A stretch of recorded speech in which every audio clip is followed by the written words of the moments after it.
Hi, and welcome to the Being Da podcast, season 2. As you'll notice, we have video.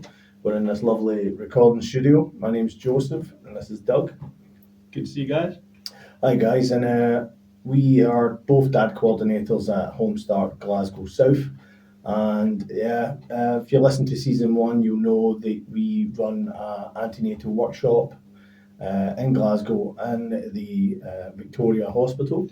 It's for dads, and we do it on a monthly basis, and we've been running for 5 years now. Yeah. If you're a dad to be or expecting a birthing partner to come along, sign up. Or you can sign up on Eventbrite. But we don't have enough time in the workshop to discuss every little detail of everything. So we'll put together a podcast where we'll try and cover some other topics as well. Yeah, we're, as Joseph mentioned, this is our second series. This is on video. We hope that delivers a better quality for you guys. It's the first time we're doing it. Bear with us. We hope it's edited well. We'll see if we can edit some of my ums and ahs out. But we're looking forward to it. And as Joseph said, this is supplementary to our antenatal workshop for dads. And there's so much to cover, and we're not going to cover everything in a couple of series of podcasts, but we hope to give you some good foundation to work from on some of the issues that dads face. We've got a couple of different things lined up for this series. This first episode, we hope you enjoy it, and if all goes to plan, this will have launched on June 17th, which is International Father's Mental Health Day. Yeah. Happy Father's Day to all of you yesterday, and those of you who are expecting, we hope that this podcast will also help you on your journey into fatherhood. Yeah, so the first thing we want to talk about is the 1001 days, and that's 1001 days from conception, so not from the birth. Mm-hmm. Yeah, I think people often think the birth is the firing gun, that's the start of the race, but actually from conception. And this is an initiative that's a national initiative, and it's around infant mental health. If you want to look up a bit more about infant mental health, we did an episode 5 of series 1. You can follow the link for that, where we interview We Minds Matter, and they give us a really good rundown of infant mental health, what it means. And of course, if you want your infant to have good mental health, as a parent, you should have good mental health as well. Yeah. Life sometimes doesn't always work out like that. Sometimes we're expecting and we're in a place where we've experienced depression, we have been depressed, we are depressed. There might be other mental health issues, and we're hoping today's episode, in fact the next 2 in this series, will just help you navigate that a little bit better to make the most of it. Yeah. Excuse me. Where are we going to begin?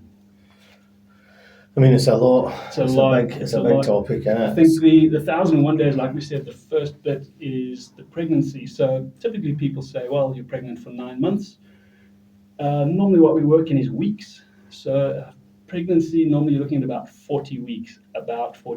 Yeah. From a biological point of view, 37 weeks, full term. Yeah. And in the 40 weeks, the due date is just an estimate of when the 40-week mark is. So if you do go 37, 38 weeks, 39 weeks, that's full term. Yeah. Anything before that will be called preterm. Mm-hmm. And anything before that, that's about the 35-week mark. Anything before 35 weeks will be considered premature. Yeah. And you can also go over term as well. But we're trying to get away from the term due date. I think dads put too much into the due date, but only 4% of only 4% of children are born on their due date. Mm-hmm. So we've been kind of using the due period, which is just like, give or take a couple of weeks on that date. I think because we like something to hold on to, and when you're given a date, you go, oh, all right, a goal, and a lot gets built up around it. So when it doesn't go exactly to our very well regimented schedules, we're like, oh, baby's late, baby's early, whatever. And it's like, actually biologically, it's not an issue. Yeah. And it's an estimate. I think my first child, we had a revision of 4 days. I think 4 days in addition. I think at the second scan. So it changed almost immediately. My first child was 10 days late. Mm-hmm.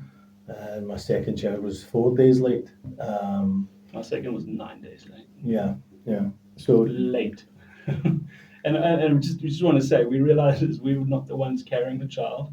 It's easier for us to talk about it. I remember my wife was, a week after the date we expected, she was like, "Well, want this to be over now. Just the baby's growing and not coming out." So Yeah. it's different, and for women, they do the biological hard work. And we'll get to a little bit later around about looking at the hormonal side of things, because we as dads do experience a shift, and we just want to say from the outset, all our work, we're around helping dads to navigate the perinatal pathway a little bit better. It's in no way trying to take away from what moms experience. It's no way trying to diminish that or trying to take from moms and add to us. It's about how does dad process what he's experiencing, what he's going through. Yeah. So yeah, we were saying about the 1,001 days starts at conception. Yeah. So what can dads do at conception up until birth? How can they prepare? So working it out, that's about 280 days, the first 40 weeks. What can dads do? And I think a lot of it, I wonder, in terms of our experience when we find out, because either you're trying for a baby, maybe you're thinking, well, it might take a while. A medical professional said if you're coming off birth control, it might take some time.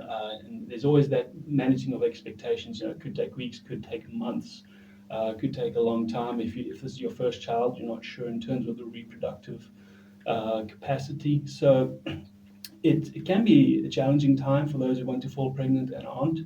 Others, it can be completely out of the blue. Oh, we're pregnant. Oh, okay. All right. We're gonna. That can be quite a shock. So I think for mom and for dad, that can be quite a thing if it's unplanned, unexpected, sooner than expected, and it depends what your mindset is. And I know for some guys, it's quite a big moment, especially if they're not expecting or not planning it. Yeah, and I think if you're a dad or trying to become a dad, I think whatever you are in that scenario, wherever you're trying and it's not happening or it was unplanned, the important thing is talk about it to your buddy. Don't keep that to yourselves. Don't hold on to that. That can be quite a bit of strain there to keep that in. So confide in a buddy or anybody you feel comfortable with. And I think also speak to someone who's gone through it before. Yeah. I think it's always great, if someone who's had that experience, because at the time it can be quite raw. It can be quite like, oh, this is not what I expected, not what I planned. But speak to someone about it. Very distinct message there that men are supposed to just be working. We'll deal with that when we get to it. But there's a lot to think about. Finances often comes right up. How are we going to afford this? What are we going to do? But there's also the emotional change. There's the hormonal change for guys. Yeah. So there's a lot of change coming, and it's quite, it can be quite scary, but also just sort of confusing as well. Yeah, because your testosterone will drop as well when you become a dad. Yeah. And that's just so you're more relaxed around the baby, and in some cases it doesn't return to. In most cases, it doesn't return. Yeah. So to the levels it was before. So yeah. Exactly. So you're changing, and the thing is, you also see your partner changing, which is an obvious statement because she's carrying a child. The child is growing steadily week by week. Her needs are changing in terms of food, in terms of energy. It's no joke that her body then needs more food to provide energy for the child. We were talking earlier about how different people have different cravings. I think my wife, with our first child, it was ice cubes. She had to have an ice cube that she could crush. She didn't want crushed ice. She had to crush it. It drove me nuts, but hey. Yeah, during her first pregnancy, my partner had a craving for tinned, the wee tins of spaghetti shapes. She just went through these like crazy. And the second pregnancy, it was bell peppers. Right. But the funny thing was, after she finished with the tins of spaghetti, never touched them again. Yeah. Never bothered. As soon as the birth's over, it's like, boom, it's gone. Yeah. Phenomenal. So that's the more sort of the fun side of things. But we do know that for some people, pregnancy, the arrival of a child, can be very taxing, very stressful. I think we And You it's don't know. If you don't know what to expect, you just don't know what you're going to be seeing. Yeah, true. And there's a lot of changing, not just within your partner or your wife or whatever your dynamic is, but friendship groups also change. You know, the way people view you, or maybe your availability is not what it used to be. So you won't be able to, see his friends as much as possible. So that puts a strain on the friendships. So we're talking a bit about dad's mental health this week. So that can really impact. I was lucky in a sense because a lot of our friendship group at the time, within in a space of I think 6 months, 6 or 7 months, 5 of our friends as couples, 5 couples, all fell pregnant. So we could kind of go through it together. But there are scenarios where you and your partner might be the only people pregnant. Yeah, that was true for us. In my friendship circle, I was the only one at that point. A couple of my friends had older kids, like a lot older. But most of my friends didn't have any kids at the time. So it was a kind of isolated thing. So trying to find like groups to go to on my own, make new friends with dads was a real struggle. Actually, I don't think I actually managed to make any new friends with dads. I did go to a lot of parenting groups, but they were mostly all women that attended.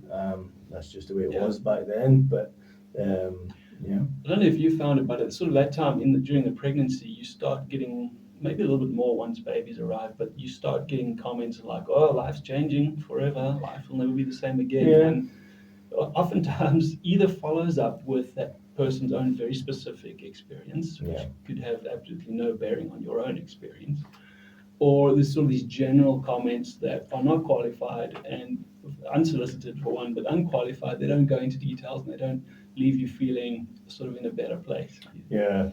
The one you hear the most, I think I heard the most anyway, was say goodbye to sleep.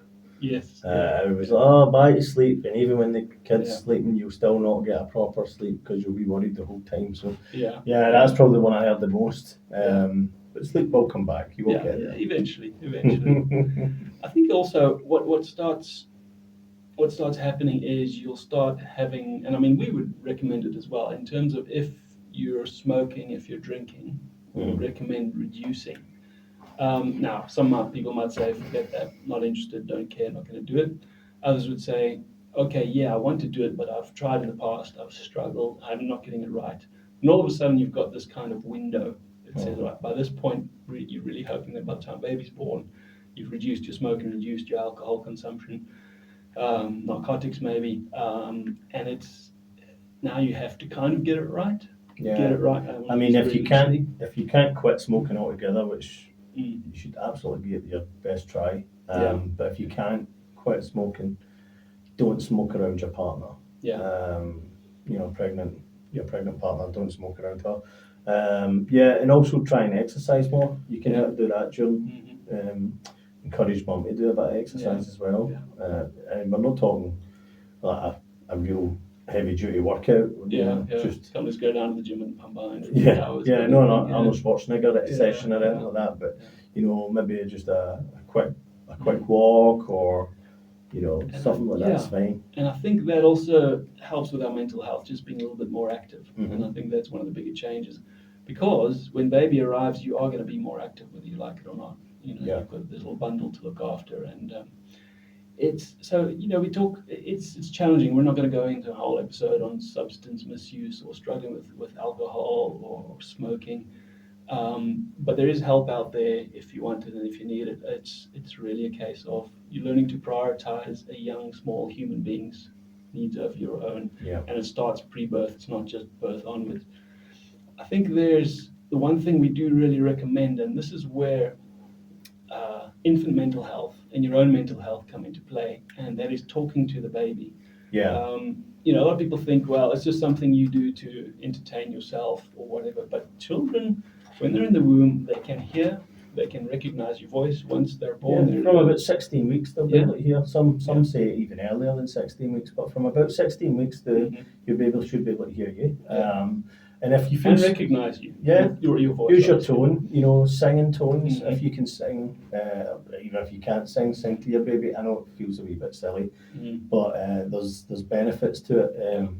Your baby will start to recognise you as well. Mum's voice will be stronger because it'll be louder. So, Mhm. but they say don't put like earphones on or anything on your mum's tummy. Mhm. It'll be far too loud for the Yeah, baby. yeah. But so just speak to your baby, and if you want to just read like the newspaper Mhm. or your favorite bedtime story, Mhm. and just get that bonding going right Yeah, away. And absolutely. there's so many benefits to Yeah. talking to the bump, eh? And it's part of your participation. I think for a lot of dads, they feel separate from it because Yeah, and almost we don't understand. We can never, I don't think, ever appreciate the bond that a mother has with their child because they have carried the pregnancy and they've given birth.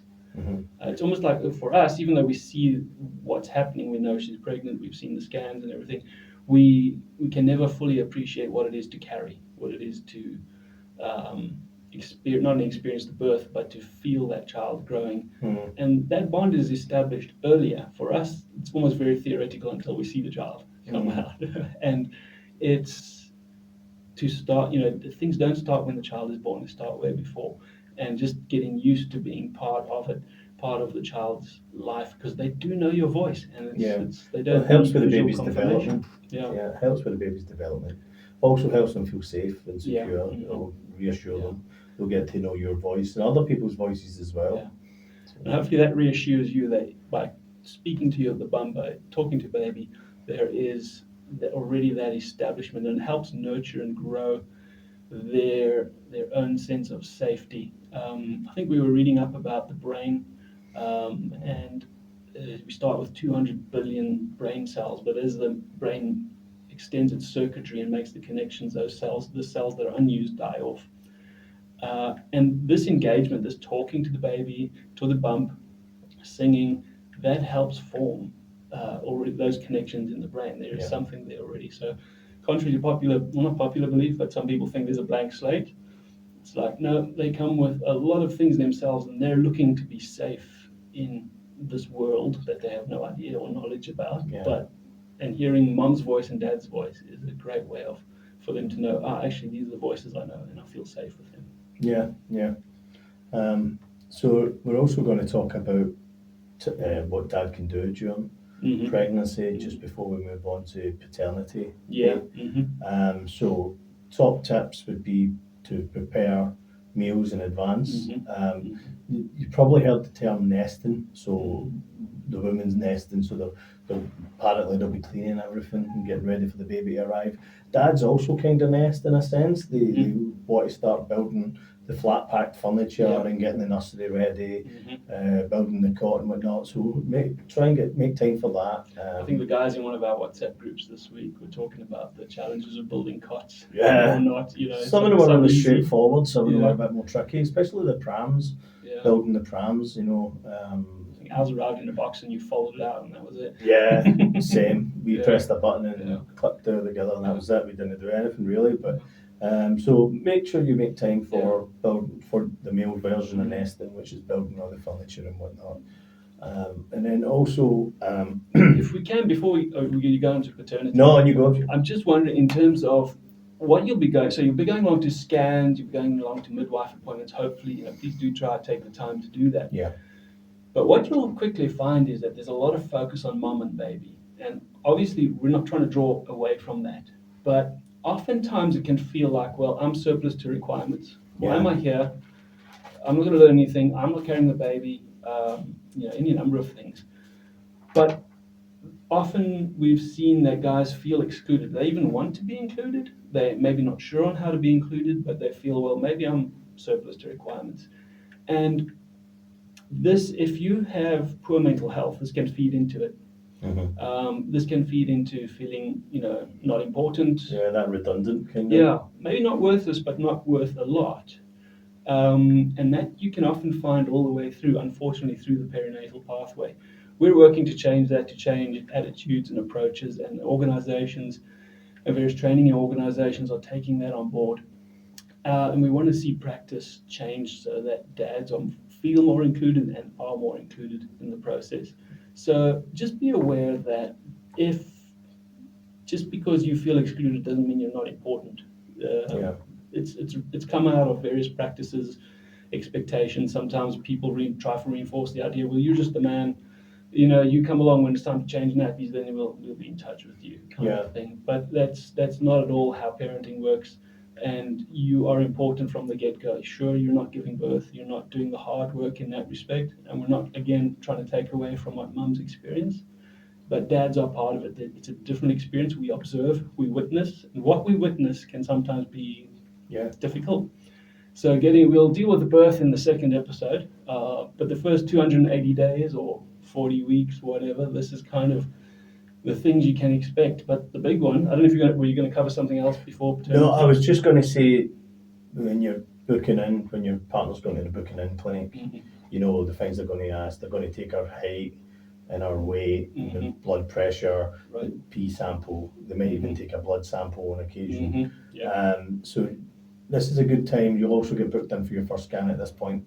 But it's a good point to start taking notes of people's names and numbers and who's who, whether you save them in your phone or in a notebook or whatnot.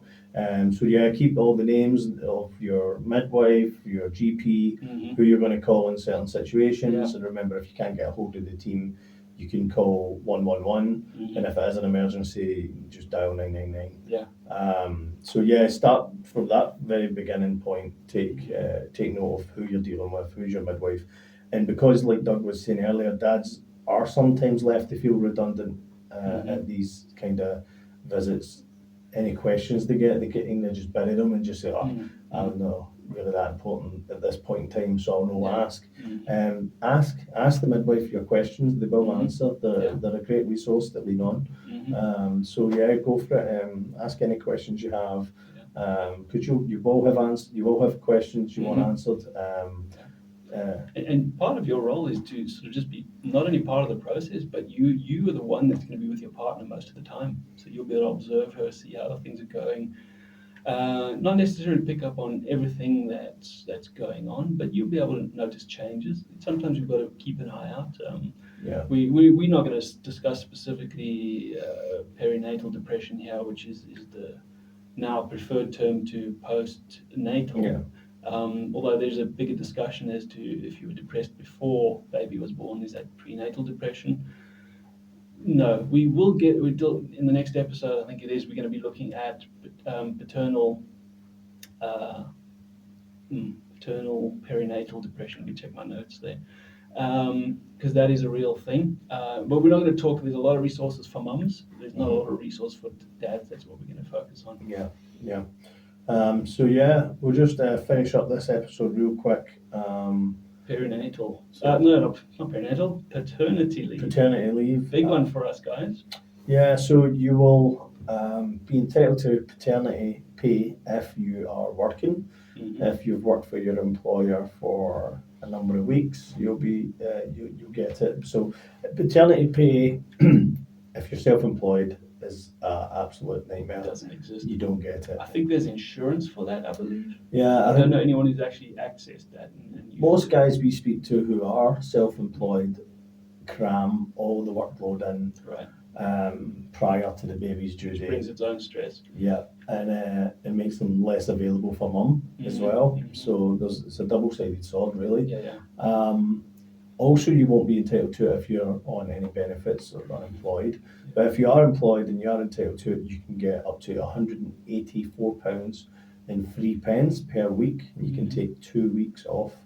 You do need to give your employer notice. You can also go on to the government website and download a form, and you can fill that in and send it to your employer. But most employers will just deal with that. Within themselves. We have found that quite a lot of employers do different things though. Some employers are really good and they offer great paternity packages. But if you are just on the statutory pay, you will need to pay national insurance and you'll still need to pay your tax contributions off of that.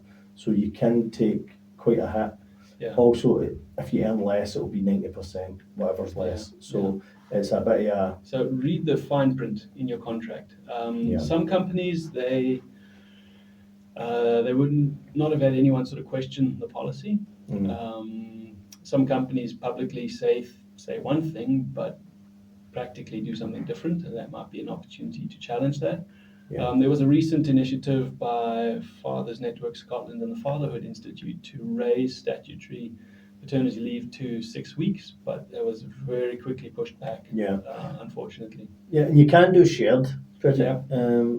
shared paternity leave, which Shared parental. parental leave. Yeah. Yeah, sorry.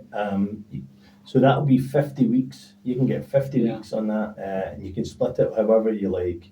But need to remember that only 37 weeks of that is paid. So they'll pay the 37 weeks over the 50 weeks, so you'll get a pay each time. Right. But it is capped at 37 Right. weeks, so you just need to take that into consideration.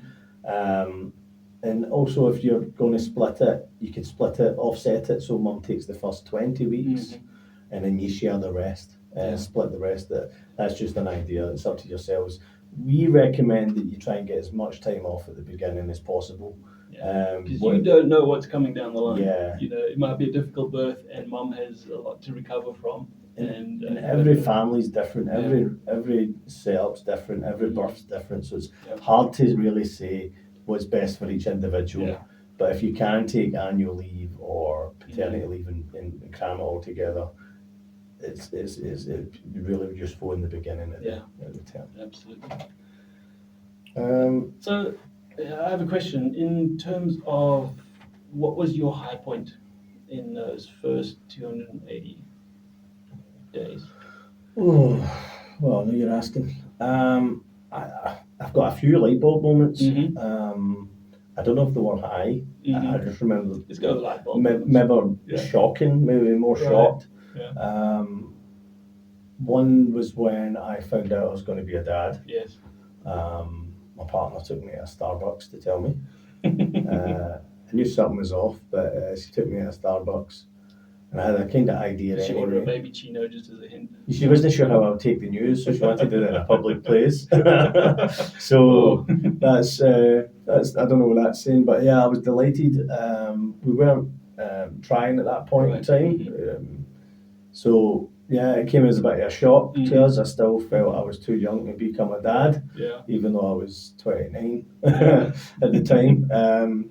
So yeah, I mean, 29 is still quite young, I guess, but you know, most people I know have kids a lot younger than that. So so I felt I was too young for that. And then I remember the scan, like it was yesterday, the first scan, which was pretty amazing being there, watching the ultrasound go.